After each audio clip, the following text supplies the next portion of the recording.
ప్రస్తుత జీవిత విధానంలో, మనిషి జీవన విధానంలో ఈ యోగా అనేది ఎంత ముఖ్య భూమిక పోషిస్తూ ఉంటుందంటారు? ఎటువంటి జాగ్రత్తలు తీసుకోవాలి? ఇంకా లెర్నర్స్ ఎటువంటి ప్రికాషన్స్ తీసుకుని యోగా చేయాలంటారు?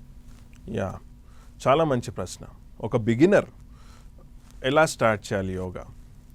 అండ్ ప్రస్తుతం ఉన్న పరిస్థితిలో మనము ఈ యోగాని ఎట్లా మన లైఫ్ స్టైల్లో అలవాటు పరుచుకోవాలి?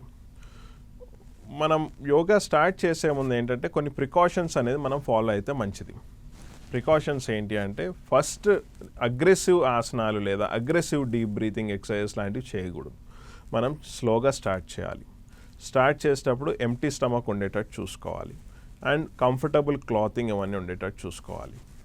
కొన్ని ఏజ్ గ్రూప్స్ లేదా కొంతమంది పేషెంట్ గ్రూప్స్కి నేను స్పెసిఫిక్గా కొన్ని గైడ్లైన్స్ ఇవ్వబోతున్నాను. అదేంటంటే, ఆడవాళ్ళు ఎవరైతే 55 సంవత్సరాలు పైబడిన వాళ్ళకి ఏంటంటే ఎముకలు వీక్గా ఉంటాయి. ఆస్టియోపోరోసిస్ అని కూడా మనం అనుకోవచ్చు. సో వీళ్ళు కొంచెం కఠినమైన ఆసనాలు వేస్తే వాళ్ళకి ఫ్రాక్చర్స్ అయ్యే ఛాన్స్ ఉంటుంది, స్ప్రెయిన్స్ అయ్యే ఛాన్స్ ఉంటుంది, మస్కులోస్కెలిటల్ ఇంజరీస్ అంటాం.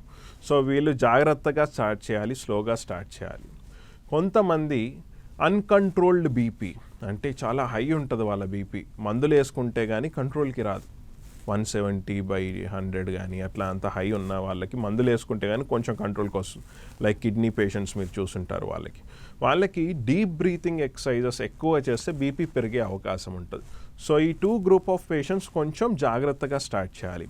Otherwise normal age group, teenagers కానివ్వండి, ఏ ఇబ్బందులు లేని వాళ్ళు కానివ్వండి, కొంచెం స్లోగా స్టార్ట్ చేసి స్లోగా పెంచుకుంటూ వెళ్ళాలి ఈ ఆసనాలు కానీ ఈ ప్రాణాయామం కానీ.